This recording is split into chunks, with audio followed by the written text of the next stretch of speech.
Hello there and welcome to UPFront. I am Blessed Sugan, and of course the focus for tonight is simple. Look, we're talking about what's been happening in West Africa and much more lately in Ghana, because there's a high demand for used vehicles, with data suggesting to us that imports annually could be around 90,000 used cars in terms of imports. However, the growing demand, and also more recently the demand for luxury vehicles, has brought in its wake what the International Criminal Police Organization Interpol is describing as, quote, a lucrative market for stolen cars. Yes, Ghana is becoming a destination because following the coordinated operation dubbed Safe Wheels by Interpol in partnership with national law enforcement agencies, including a number of them in Ghana and 12 other West African countries, there are fears that some Ghanaian motorists may be in possession or could possibly be carrying out that risk by buying stolen vehicles. So that car you could be driving might be impounded soon by the Economic and Organized Crime Office, which in fact started an earlier operation in 2022, clamping down on cars that were stolen from the West, largely. And I'll be telling you about the destination, because take a look at this. Let's get to the graphical representation of what's been happening around the world. 270,000 vehicles, as you see there on the screens, is what we have identified around the world per the Interpol sources as stolen vehicles around the world. Now, if you're going on to look at what comes into the likes of Ghana, Nigeria, Togo, and the West Africa sub-region, then you're looking at mainly some 4 destinations, and we say plus or minus because you never know. It's a syndicate, and that's giving you a sense of what's happening around the world. But when these cars move from Canada, France, Germany, Netherlands, they're moving right into the likes of Nigeria, into Ghana, into Togo, and all of these destinations. But it's becoming a hotbed because of the increasing demand simply within Ghana and the West Africa sub-region. Take a look at the 2024 vehicle in terms of values of Ghana's imports of these categories of vehicles. 4.2 billion cedis is where it picked at as of 2024, which means that quite a lot of cash is flowing through this market. A reason for which many believe that the increasing demand is creating that breeding ground for more and more of these stolen vehicles to move into the West Africa sub-region. Recovery is already underway by a number of security agencies led by the Ghana Police Service. We have the Economic and Organized Crime Office also moving in swiftly to deal with this. 150 vehicles, stolen vehicles detected so far, specifically within the West Africa sub-region, and 75 of them seized already as of this period of late last year into the early parts of 2025, where this Operation Safe Wheel was carried out. The increasing concern now is about the luxurious vehicles and the category where they belong, right? Because 43 of them, we understand, have been retrieved already in Ghana. So take a look at this. That's way more than what you would expect for an average of many countries in the sub-region. And in our case, most of these brands include Rolls-Royce, you have the Audi, the Porsche, BMW, Benz is also there, and the others, which is also becoming a center of attraction for many Ghanaians who've been talking about, known public figures that are in possession of some of these cars.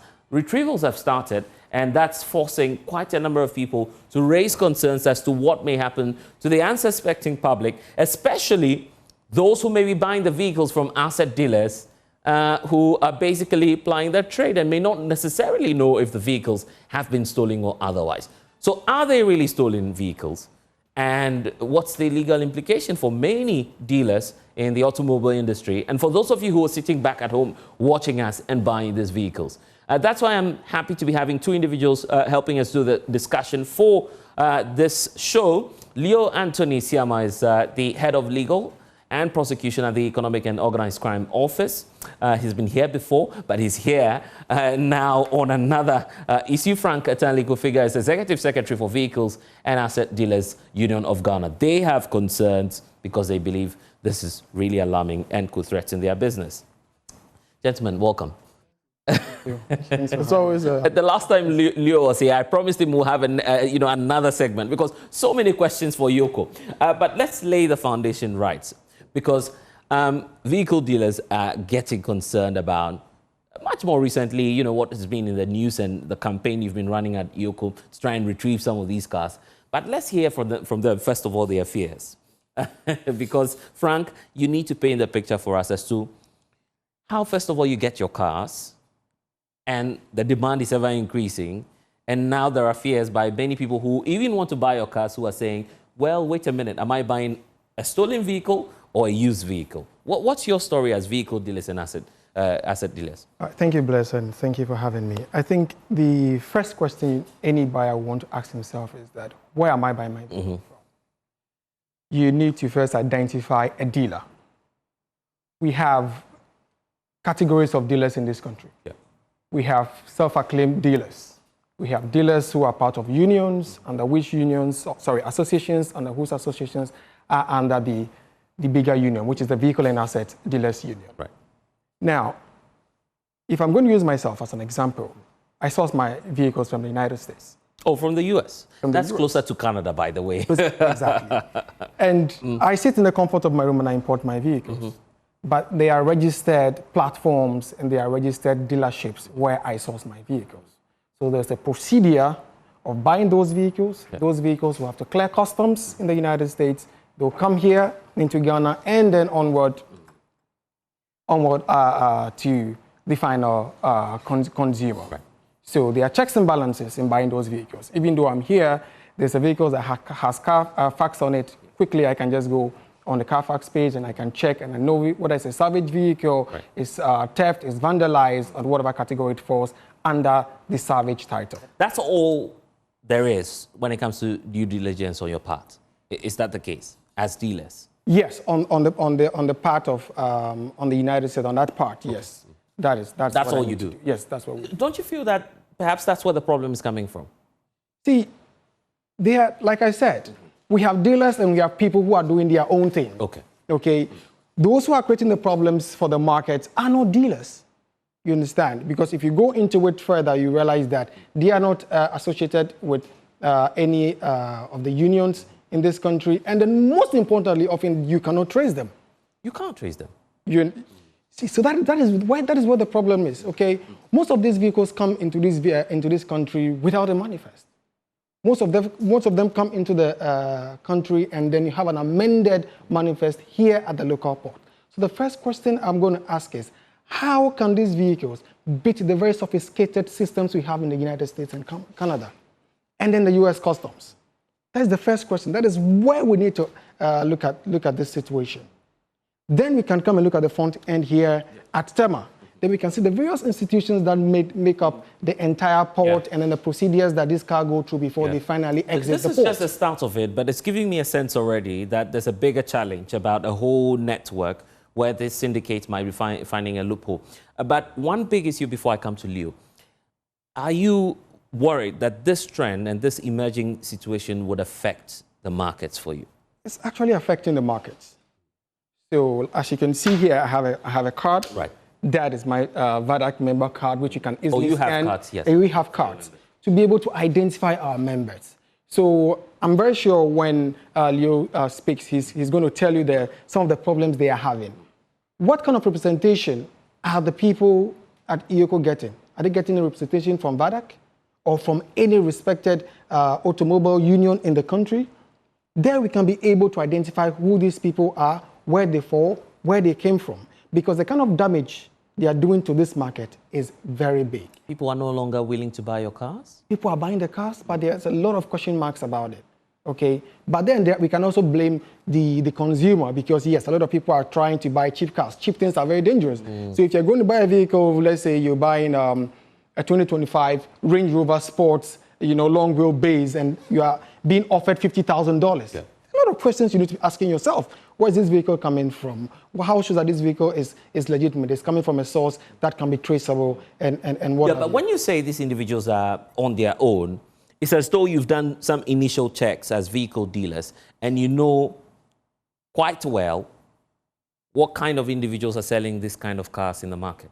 Now, I think most of the this question will go to Leo, so he can better. I see no problem. Yeah, but better educate us on who these people are. Your checks, because we also want to know these people. You don't know them? Clearly, if we know these people, we are going to hold them and take them to law enforcement. The point is, if you are a vehicle dealer and someone brings you a car, it's stolen, You might want to sell it faster for them. No, the first question is, if I'm in my garage, yes, and somebody walks in, and we buy and sell. Yes. Okay, we say this gentleman walks in and says that, okay, I have a 2025 Range Rover. Yes. All I need is to see the custom document locally here. What business do I have trying to check whether the vehicle cleared US customs? Are you not in a smart way avoiding part of the blame, which is your due diligence is not enough, it's not tight enough? You see, down here, the best you can do is to go online and run the VIN number. That is all you can do. You can't get access beyond a Carfax or a VIN checker. That's the least you can do. And there are some of the vehicles here that are not listed on Carfax. There are some of the vehicles whose VIN cannot be found. You understand? So what do? I see the legitimacy in a custom document here, because to me, the vehicle has gone through the various processes at the port. It has gone to GRA, it has gone to probably the examination procedure, it has gone through Interpol, if there's Interpol at the port, it's gone to national security. And finally, it's been asked to leave the port. So all you do is to sell? So all we do is have to sell. But that has to do with somebody bringing the vehicle into my garage to say, okay, this is the vehicle I have for sale. Okay, what do I have to do? These are the procedures.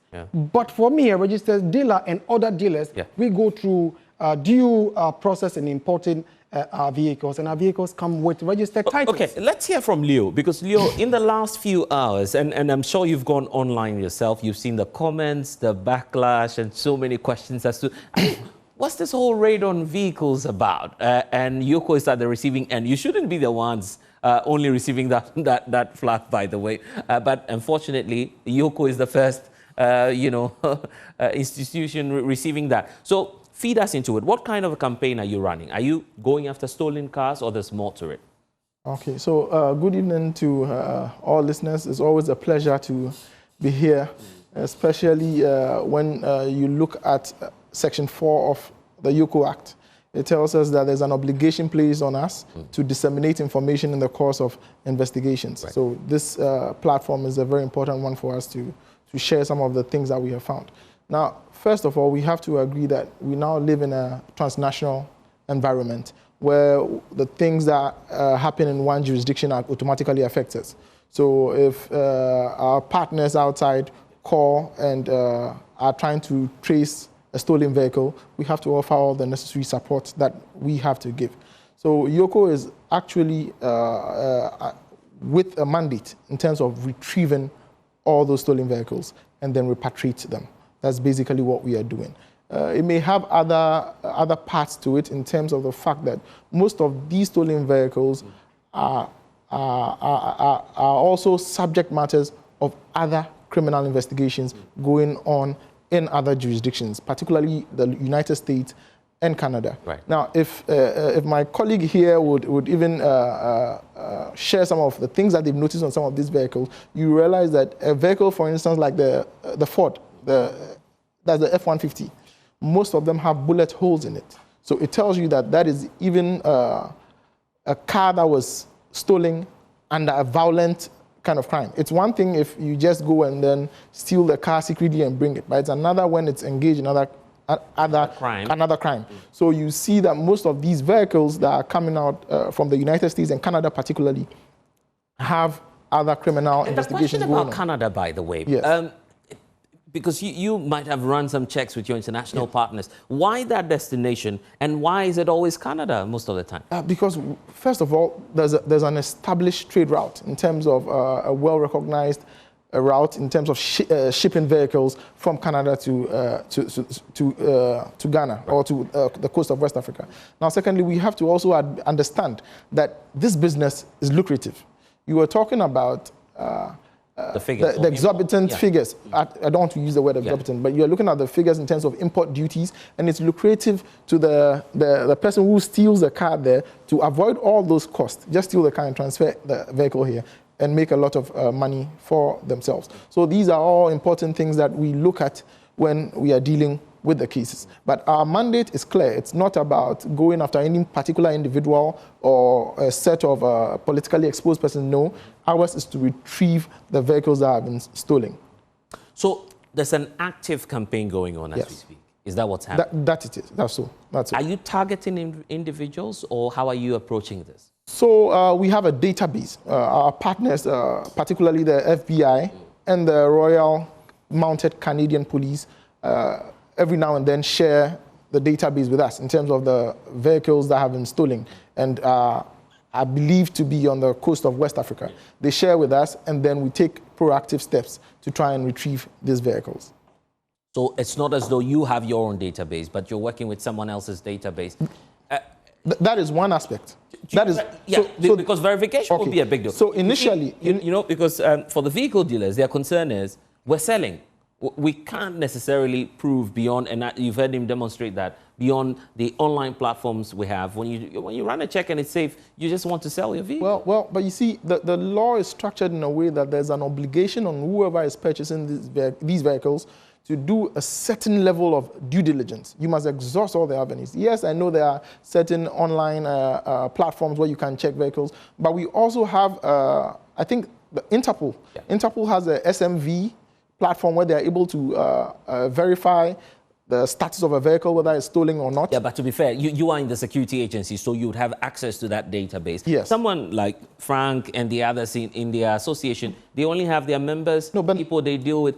So, how do they get access to anyone who wants to conduct due diligence to a certain level can go to Interpol and access that platform. Yeah. I think I cannot mention the amount of, but I think it's a small amount in terms of. So you pay a little fee, right? And then yes, when you come to UPFront, I would provide us with our phone numbers after, because we also have a platform where we can verify the status of a vehicle before you buy. Are you open to the public? Do you assist the public in doing that? Because I've never heard about this. Yes, we do. Yes, we do. So if I want to buy a vehicle, I walk into your office and I'm telling you, well, I'm not too sure about this vehicle. Can you run a check on that for me? We will assist you. Yes. Assist? Yes, we will assist you.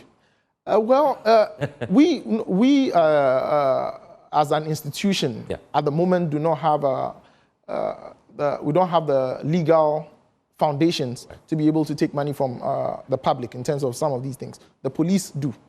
So we will use our contacts and get you the information that you require if you want to conduct due diligence. But you see, when we are talking about due diligence, we must also look at it beyond a certain threshold.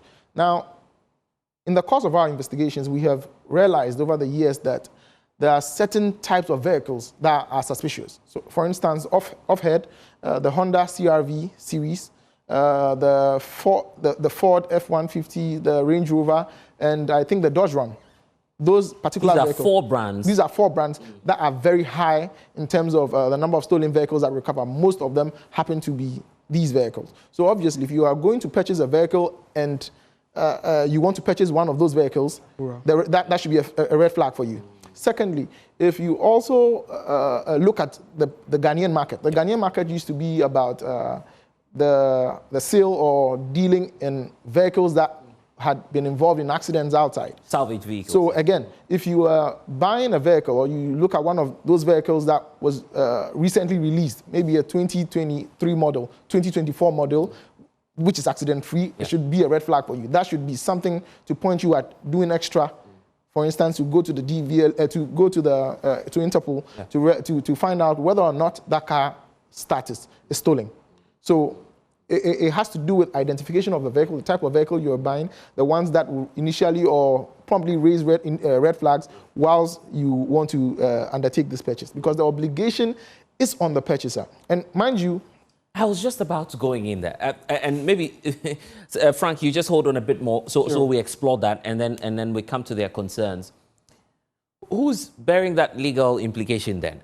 Because if I come to Frank now, of course, they bought it from an innocent source, not aware, they couldn't verify otherwise if it was stolen or not. Then I come into his garage, pick up the car, and I've paid for it. I've paid for that vehicle. You see, the problem here... Is that the end of the story?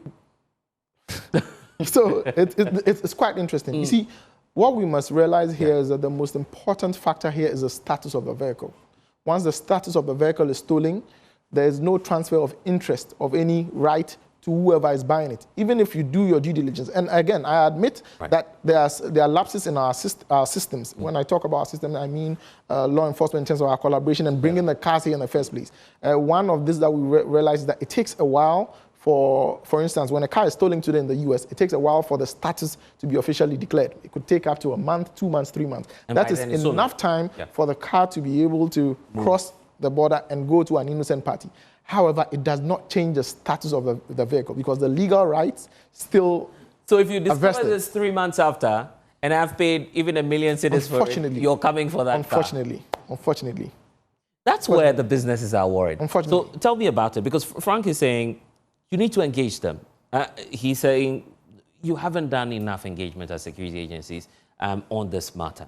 Are you well? That would be a little unfair. Unfair. Whenever we've had the chance, we have made public some of the things or most of the things that we have found out in the course of investigations. I believe we've engaged them a couple of times, at least, if not Frank, once. tell us about your experience, with the security agencies. I've not heard about this assisted checking that they're talking about, because you were saying that all you do is to go onto the online platform. A number of measures there. But what's the level of partnership you enjoy with EOCO, with the Ghana Police Service, with all these associations? Are they consulting you enough? Well, what are your concerns? I think that when it comes to that level of consultation, I will give kudos to the Ghana Police Service. I think, yes, they have engaged us a bit. Okay, the CID, the Interpol, we've had a series of engagements with them. But when it comes to EOCO, I think it's only we only see testimony. You see something, say something, and then it ends there. We only get. Is that all you do? We only get to. Not really. We only get to hear from EOCO when you see this Rumble style, raids in the garages and on the road. Okay, that is when you hear people. We hear comments, the office is busy. Yeah. But when you go into details, you realize that none of the, the dealers are registered with VADAC, and they're not traceable. And you cannot trace them to specific garages who are under this particular union. That is where our problem is. Now, I've been in automobile business for about 15 years. Right. And this is the first time I'm hearing that you can actually walk into the Interpol outfit and actually, do a check.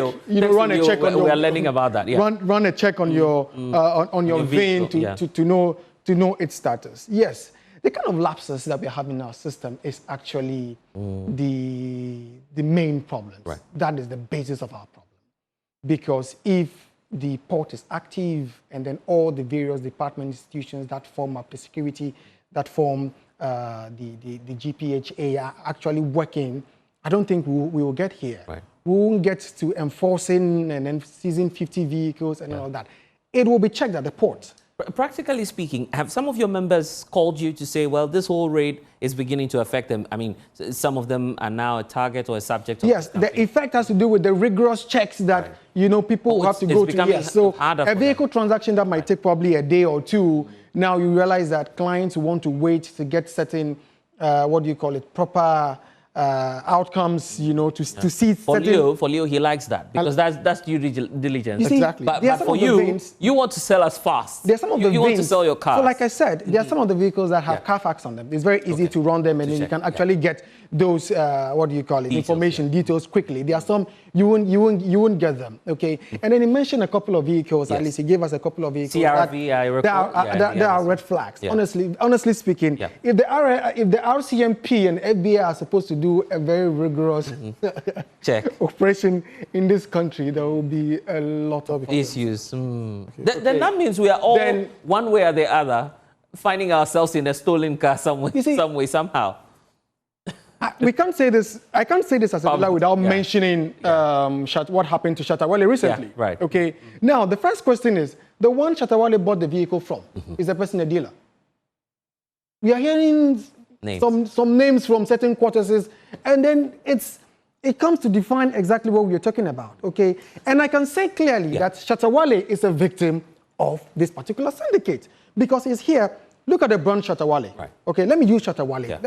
Please, give me some time. Why not? Feel free, yes. Let's look at the brand Shatawale.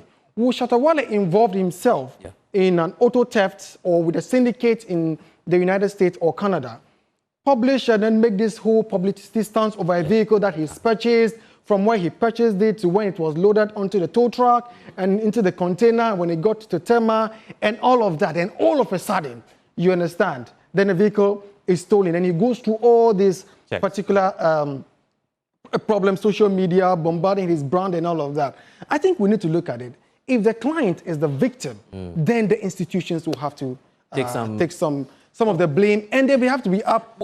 And just before I come to you, would you want a situation where we start to regulate those who can sell used vehicles? Do we have that in place already? Because you have a union, but all of these individuals, I mean, you are just an association as of now. Yes, so now it has to still go back to the standard board. Right. Okay, so yes, I think there was a draft standardization, I think in 2022. Right. Professor Dodu, you know, he was now out there anyway. Yes, then Professor Dodu with his team, Prentice and the team, we sat down. It was a very voluminous document. We sat down for weeks, you know, going through them in order to bring some standardization. As vehicle dealers, yes.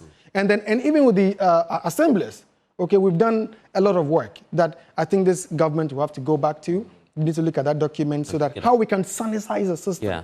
Because the first question is, a boy of about 15 or 17 or even 20 to 25 years imports a Rolls Royce, okay, comes into Tema and he clears it. FIC, nothing. There is no due diligence, nothing. And then this boy is driving this Rolls Royce on the streets. What is happening? I want to state here, and I want to use your platform to state this, that the automobile market, the used automobile market has become a lucrative market for money laundering. You understand? And it's serious. And it's serious because as a dealer, before I import a vehicle, the first thing my bank will require an IDF, want to see a bill of sale or an invoice. Sometimes they want to go further and get a title before I can transfer money out to ensure that the money is not going into wrong hands. Right. But a lot of vehicles are coming in through individuals. And they're sitting in the comfort of their rooms. A lot of people are doing it. And then at the end of the day, the blame comes to the dealer. The car dealers. So it's everywhere, okay? Because of that, some people are also taking advantage of the FBI's raid and then RCMP's raid and also attacking people. I see. Because last week we saw Kelly B. Kelly B was in the news that FBI has raided him somewhere in California, which was a blatant lie. Leo, how do we deal with that? And he starts off by talking about Shatawale, by the way. That controversial situation, you might want to provide some clarity on. First of all, I want to respond to that. And with no particular emphasis on Shatawale or reference to him. When we are conducting a criminal investigation, it's not an ideal thing to do to draw a conclusion and say that this person is a victim.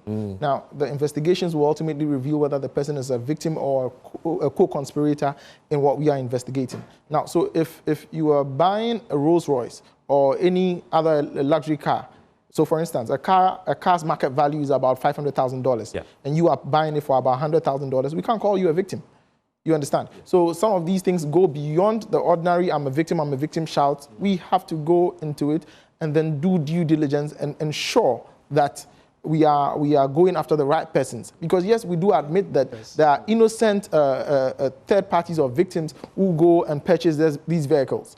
We do know that. However, again, I keep on emphasizing that there is an obligation on the person that is buying, because not only are you not... And not even the dealer. That's how sad the situation including the dealer. Okay. Including the dealer, because you see, the thing is, there are legal implications for the dealer as well. Because whoever you are, trading in stolen property or stolen assets of other people is a criminal offense. In fact, under Section 147 of Act 29, you can be charged for dishonestly receiving. Oh, really? Yes. And dishonestly receiving is a predicate offense for money laundering. So automatically, you are committing two offenses by just not going enough in terms of your due diligence and just accepting a car. Again, he mentioned a lot of things that I was very happy about. You have to check verify the identity of the seller, who the seller is. You have to ensure that you are looking at a title to the property or to the vehicle that you are buying. But if you sidestep all these things and then EOCO comes in and takes the vehicle from you and you start crying that you are a victim, is neither here nor there. Because at the end of the day, there's an innocent victim too out there who has been deprived of his car. Not only that, there are, in most of the cases now, what we realize is that insurance companies assume the liabilities in terms of the loss of the vehicles and pay the person off.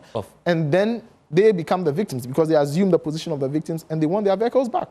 So most of the vehicles that we have seized we get repatriation orders and send them back to the US. And again, at the cost of the state. The state. No, not the state, Okay, not the Ghanaian right. state. The victims there. So especially for the vehicles that are coming from Canada, the victims there now have to pay for the repatriation of their vehicles back to them.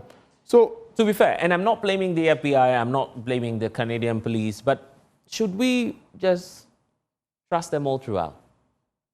Because mind you, we're also a territory. We're a sovereign nation, you see, again, like I said, we are in a global world now. And we need to, it's not like we just take information they give us. I'm asking the question because of, and this might be hypothetical, right? No, imagine Frank walking up to EOCO to say, well, we've had a few of our cars stolen all the way into the US or Canada. Would you chase it as much yes, we will. as you're chasing these cars? Yes, we will. Yes, we will. And you see, the funny thing about most of the vehicles that we have seized from some of these dealers, we have given them opportunities to bring documents to verify the ownership, the legal ownership of the vehicles. Most of them turn up with forged documents. Again, if we are looking at you dishonestly receiving and money laundering and you are bringing forged documents, that's another charge altogether. You understand? And we are trying to operate from the avenue that these are innocent third parties who do not have the know-how or the resources to be able to find out or check these vehicles, because both of you are admitting that you didn't even know there was something like this in existence. So we have to, as a matter of urgency, to put in more effort, again, to do due diligence. Emphasis, I keep placing emphasis on due diligence. It doesn't matter how you got it, when you got it, how much you got it, the documents that were given to you. Once the status of the vehicle is stolen, you cannot possibly have the transfer of the title in terms of the interest to you. Okay, I may just have to ask the question about Shatawale, because that's of public interest. Many asking questions about the retrieval of the car, for instance. It was trending all over the weekend. Is it the case that you've ended, the whole banter with them and that the car has been retrieved? That's the end of the case? No. Investigations are time-consuming and lengthy processes. And by virtue of the fact that we found one, it could possibly mean that there are others. So we have to extend our investigations. Yes, and at this time, because it's an ongoing and active investigations, I will not elaborate more in terms of the things that we have found, yes. But looking at that scenario where the alleged victim now comes to say, well, I just received a gift. Or maybe I just purchased it without knowing. In such a situation, will you refund? It's a controversial question, but will you refund? If someone in Canada says, that's my car, it's in Ghana, but I paid for it as well. Are you refunding? Are you paying the people back? Are you paying the dealers back? No. EOCO is not in the business of refunding anything to anyone.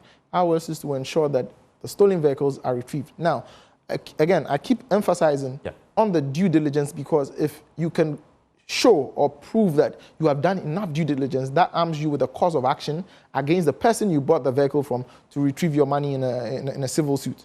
That's the best you got. Oh, so you could now come to the dealers and take the money? Yes, so you, the victim, you go to the dealers and then you take your money. Because there's an obligation on the dealers to ensure that the vehicles that they are selling to people are genuine. They'll question you on the law and say, which part of the law says, I need to check all of these things. A car is a car. I'm selling. It's gone through the port. Yes. There's national security there. There's, I believe... we have the Customs Division and Investigative Division all of the Customs, individuals the GRA, they are all there. They're supposed to do the due diligence on behalf of the importers to ensure that, yes, the vehicle that we are bringing... And mind you, there is an examination fee on the list of duties we paid. That means the vehicle will have to go through this series of examinations. That's a good point you understand? You have, what do you call it, internet fees being paid and all of this. So the thing is that you cannot wipe out crime in all sectors of the economy. At least you're going to have pockets of these. Okay, that is why we have state institutions that are manned to ensure that some of these things do not get it. How much of a responsibility are you taking, Leo, for what is happening now, as Frank is pointing out? Well, I think we can point to the fact that we have an obligation to educate, disseminate some of these facts that we have found in the course of our investigations. Aside that, it's very difficult to provide any further services in terms of, because you see, our mandate is clear. Yeah. We are pursuing our mandate. Anything beyond that is almost impossible to do. We have a duty to the Ghanaian people, again, to educate, to disseminate information and put our figures there. So on this platform, I have been able to give you at least a couple of vehicles that you should be looking at, which are red flags. Looking at amounts of money. Again, you know, and most of these dealers purchase these vehicles. When they bring their invoices and receipts and things, you realize that the market value of the vehicle that they are buying is way, way, way below. At times about 10 or 20% the market value. So it's not like they are all innocent. Yes, in a couple of cases, you realize that, well, some level of due diligence has come. And I gave an example as to one of the loopholes where it's possible for the status of the car not to reflect stolen as at the time it's being shipped. So we acknowledge some of these Are you things. getting a sense of the figures and how bad the situation is already? Yes. For instance, in 2025 or maybe before 2025, do you have some figures? So in 2022, we initially had a list of about 300 vehicles. 300? 300 vehicles in 2022. We went to various sites and we were able to recover about 66 on one particular day. Subsequently, we have done little raids here and there, picking up vehicles. Then again, we have realized in the course of other investigation, auxiliary investigations, that, well, if somebody has a luxury vehicle that we are seizing as part of our parallel financial crime investigations that we are doing, we need to check status of cars. Those have also turned in vehicles that are stolen that may not originally have been on the list of 300 vehicles that we were given. So it tells us that the list of 300 vehicles that were given in 2022 is not exhaustive. It means there are other vehicles. Now, I don't have the raw statistics for that, but I can tell you the number in the 10,000s. Wow. Yes. That's the number. All in Ghana? Not all in Ghana. Nigeria is also quite a bigger market. But I can imagine that if you have just 300 vehicles, for instance, alone at EOCO, you have a... No, we don't have 300 vehicles at EOCO. Right. Let me correct that. We have... we retrieve 300 flagged vehicles. Yes, flagged. 300 flagged vehicles. We have recovered about 82 in all. So that should be above 100. Yes, above. Yeah, but yes, above more or less. to form a garage. Yes. So at least if you have 100 vehicles on your compound, you're right. No wonder your boss was saying you're planning to acquire some new. Yes. But we can admit that not all the vehicles that were seized on the streets were all stolen vehicles. They can admit that some of them that didn't fall under this category after the presentation of those documents were released. Yes, a couple of vehicles. Yes. And then those were the ones that fall under our membership. Those were our members. So after the presentation, are also being affected. Yes, are being affected because some of the vehicles that were picked were not flagged vehicles. Okay, so after the presentation, you feel it's a blurred line now. Do you feel that now there's a difficulty in EOCO's identification process? I feel that the operations, the operations. I'll come back to you. Since Leo is here, I just want to hear directly from you because he's here. What's your problem, or the challenge you have with EOCO now? Because in one breath, it seems to be about stolen cars. You seem to have quite a lot of issues with EOCO. I think EOCO has to engage. EOCO will have to engage the dealership. Okay. Better because we have a union. Okay, we need to engage to ensure that these vehicles do not even get to the streets. Okay, it doesn't augur well for the market. It doesn't augur well for the country. You get my point. So if you're looking, so your members are all saints, are they? Pardon? Your members are all saints. No, in order for you to be a registered, member, you can be tracked. You're a businessman. Yes, exactly. To be fair, as businessmen, some of you can easily be traced. I'm not saying all of you are dishonest, but some of you may. You can easily be traced. So don't come and fall or come and hide under an umbrella that can easily pick you out and then give you out. Right. You understand? Because we would not condone any illegality. Right. You understand? Once you fall foul of the law, trust me, we are going to give you out. You're going to, because at the end of the day, you're going to put the country out there. On a bad note, you're going to put the dealership on the bad note. Now we have a bigger competition that's to do with the assembly. So we are trying to do everything possible to ensure that our market is quite lucrative for the people. We've been doing this for way over 40 years, way before I was born. So if I'm now part of it, I need to ensure that the market is quite lucrative for the people to come and buy value. The vehicles you already have in the custody of EOCO, are you working to get them retrieved or back into the garage? The members, the members who fall under our union, whose vehicles were seized like he alluded to. Yeah. We've retrieved those vehicles because we've gone through the processes, we've presented the documentations, and they realized that, okay, fine, these ones were not part of it. Those whose vehicles are there, if they are dealers, I think they are there. They're also presenting their documents, like you said. Some have presented false documents, okay? So our problem right now is how to break away from that idea that everybody who imports a vehicle is a dealer. Right.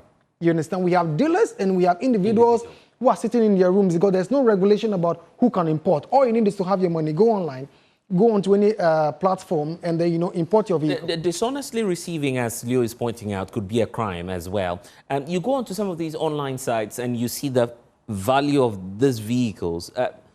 Well, okay, to be fair, just not to mention some of the sites, but they are auctioned vehicles. That's very often how they are classified, and the prices are extremely low, way below the market value. In such cases, do you believe and now, just purchase all of these vehicles, or it's a whole scheme that's being? So now I'll give you a typical Yes. example. About 2 to 3 months ago, there was this online platform that had a list of vehicles with auction prices, with the whole Ghana Revenue Authority on the letterhead of the Ghana Revenue Authority. Okay, we contacted the Ghana Revenue Authority asking them whether they have posted such. They said no. I still have the messages on my phone. Okay, they said they had nothing like that. Okay, so we have unscrupulous people sitting in their rooms and then posting things online and then defrauding people. They are not dealers. What some of them will do is they'll go to the garages, take photos, they'll just come in, oh, I want to buy a vehicle, I'm taking a picture of it, probably I'm showing it to my sister or a relative. You end up seeing that same vehicle on another platform with a cheaper price. The question is, you as a buyer, knowing very well the value of this vehicle on different platforms or in different garages, why will you go in for, let's say, a CRV that has a market price of 700,000, you are going to buy it for 200,000? Interesting question. Leo, Yeah, I agree with him. Everything, I think you said everything. Yeah. Again, emphasis on due diligence. Because if you buy let's even take you buying that vehicle. And some people have suggested that if you insure your vehicle, for instance, under the comprehensive insurance, if it's retrieved as a stolen vehicle, the insurance company will pay you. No, the insurance company will not pay you because the status of the vehicle, again, remains stolen. And I admit, I think we owe the Ghanaian people a lot more. So EOCO's doors are always opened. We are always ready to engage in whatever stakeholder engagement or program that we can do to ensure that we try and minimize. Because he's raising a unique situation. The distinction between very often the dealer and the individual, that's becoming, quite a challenge for them, right? Well, I agree. But Would you treat a dealer differently in any of your investigations? No. Everybody who comes before us as a subject of investigations is treated the same way. Right. We do not have a preference in terms of who you are, whether you are a big man. No, we do not care about that. What we care about is that, one, the status of the vehicle is stolen. We need to retrieve it. We need to get it back to the owners. And most of the vehicles that we have are all subject of ongoing civil cases where we are securing repatriation orders. There's this new trend about luxurious vehicles. Yes. And what's it about luxurious vehicles? Well, because I don't see you going after, well, maybe you have done in the past, but I don't see you going after the less you see, vehicles. But you're targeting the luxurious vehicles. But the funny thing is, we actually do. If you come to you sure? If you come to our yard and you see the assortment of luxury vehicles, you'll be amazed. There are Maseratis, there are Lamborghinis, every kind of assorted vehicle. There's a Maybach. Yeah. Every kind of vehicle that you can think about that is considered a luxury brand, we have seized it. So it's not. Let us try and. Because you won't go after if it has less value on the market. No, not necessarily. Yeah. We are looking at the status of a vehicle. Someone is asking would you go after a Toyota Corolla, for instance? Yes. Would you? We've gone after. I think we have a couple of Toyota Highlanders. We've got. No, that's a Highlander. That's a Highlander. Well, in our defense, we've gone for. So, would you consider an Accord? We have Accords. So it's not like we are having preference. You won't have as many Accords as the Maseratis and the others that you're targeting? The bigger ones come with a lot of value. At the end of the day, a stolen vehicle. Because the narrative out there is that EOCO is going out there for all these vehicles and then, you know, they keep it and then auction it to themselves. People actually hiding. People actually hiding their in the name of repatriation as of now. Yeah. That's not true. Let me take this opportunity to also clear the air on that bit of misinformation out there. EOCO has never auctioned any of these luxury vehicles to ourselves or any other party. Like I said, So what happens to the vehicles? You have scores of them now. I don't believe that all of them will be repatriated, right? So what happens if and there are vehicles that have been in their lot for 10, 15 years, have your, they are rotting away. Your lots for more than 15 years, what then happens? No, there's no, again, let me correct that. Okay. There's no vehicle in our lot that is more than 15 years. You won't find one? You won't find one. It would have been auctioned? No, it depends. You understand? If we have completed an investigation and the court convicts a person based on what the charges that we have preferred against the person in court, we go and confiscate, we auction. That's a different whole so you sell the cars? I'm talking about the other existing cases. Closed cases. Closed cases. Yes. Now, when you come to these stolen vehicles, what we are doing is that the owners or the victims there are requesting for them. So we now, again, we must also put this out there that when we take these cases to court, we do it on notice. So all the people that are subjects of these investigations that we have seized cars from, I'm talking about the dealers, we set them. Yes, we set them. So they come to court and we still fight it out legally. And then we have 9 repatriation orders as we speak. So it's not like we are doing it at the blind side of anyone or we are auctioning. We are not auctioning vehicles. We are repatriating the vehicles. That's what it is. But the ones that you haven't repatriated, and the ones they are all subject of ongoing repatriation when it orders. Gets closed, when it auction. Yes, that's and when. Because you see, you are dealing with a lot of vehicles. There are certain garages or certain dealers that we picked about 5, 7, 8 from, and you have to deal with each vehicle individually. You understand? And there are some too that have links in terms of the garages. You have one person owning or having shares in 2 or more garages. So we have to consolidate all those cases. And the more the people are in terms of the cases that we are dealing with, the longer the case drags. So we are in the process. I can tell you on authority that every single vehicle that has been stolen or classified as stolen that is within the custody of the Economic and Organized Crime Office is currently in court, and we are going on a legal avenue to get those vehicles repatriated. Interesting. Okay, gentlemen, before we wrap up, I want us to look at the solution then. Where do we go from here? Where's the solution for you, Frank? I think the first will have to be the port.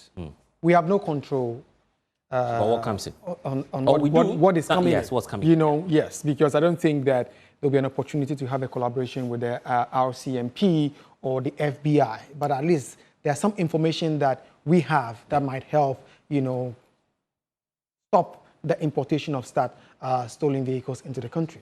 Number one, most of those vehicles come in, they are manifested, and then the amendments are done here locally. That is the information based on the investigations or some of. And I'm just learning from your submission that, in fact, taxes are paid.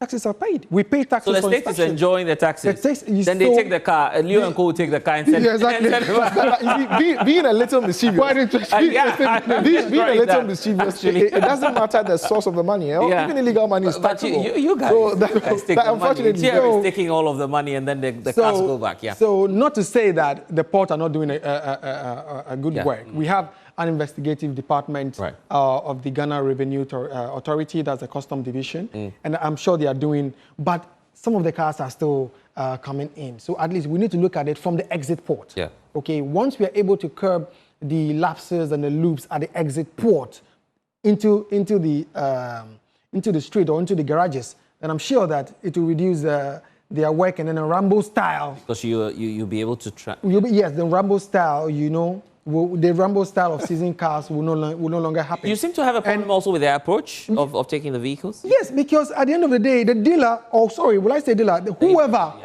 the individual, whoever has committed this crime is calling somewhere, and the innocent consumer driving in the street, and all of a sudden, you know that your car is stolen, pack your things, and you know.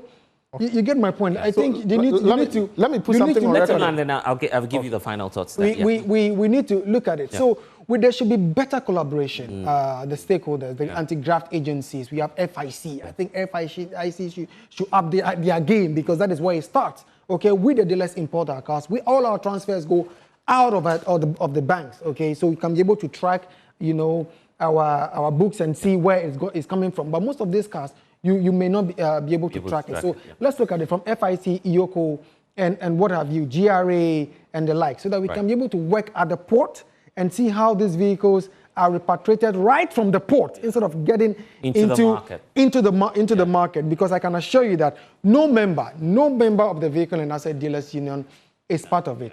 And I want to tell the public out there, please, cheap cars are dangerous. Cheap deals are dangerous. Just avoid them. You understand? If you have 100,000 and it's a Toyota Vitz you can drive, please buy your Toyota Vitz. Don't look at anything beyond your capacity. Right. Buyer beware. First of all, again, I want to correct that. Rambo style. That's how you go into people's homes. I want to. Can you be at least a bit friendly when you raid homes? Let me put on record that UPFront has never ever engaged in Rambo style seizure of vehicles. We have actually not targeted individuals. Right. What we have done is actually go to the garages and pick the vehicles from there. So what we do is we get there, we look at the car, we take the VIN number, we check in our system if the status is stolen, and we whisk it away. I just want to put that out there. But which is supposed to have been done at the port. But then examination. Well, there's no limit to the time frame in which to recover a stolen vehicle. So if it crosses one segment based on the loopholes, it doesn't mean we should also let it go. So you have to understand and bear with us on that bit. But then generally, I agree with you that we must tighten our ports. We must ensure that we reduce some of these things that allow vehicles to come in and then at the mercy of the innocent person who has probably saved his money for a long time and go and purchase that vehicle and only for the vehicle to be stolen. But then again, I want to add that education is key, engagement equally paramount, and then the red flags, due diligence. We should watch that. Very important. If there's a message to the public from EOCO on this, what would you want to leave our viewers with? So again, when you want to purchase a vehicle, again, you can go to Interpol, SM. They have this. They have a database called the SMV, stolen SMV. I'll finish you with that later. And with EOCO, you can call us on 0547 419 419. Let me take that again. 0547 419 419. You call. You let us know you are interested in a vehicle. You give us the VIN number of a vehicle, and we check the status for you.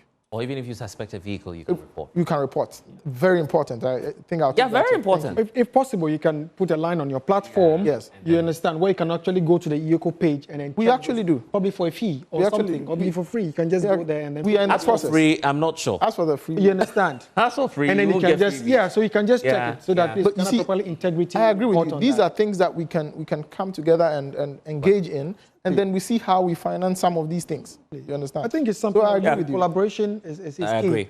You understand? So we won't get here. Gentlemen, it's been a wonderful conversation here on UPFront. Probably we'll find another time when another issue comes up because Leo is always available, same as Frank. But grateful to you, gentlemen, for joining us on UPFront. Beware, that's the caution out there. So if you're buying that vehicle, probably check from the dealers. And then your next level should be EOCO and other security agencies. They'll be able to help you check that. So, a wrap from me and the team. We'll see you again on UPFront. I am Blessed Ogan. Until then, log on to myjoyonline.com. More stories there for you. Bye-bye for now.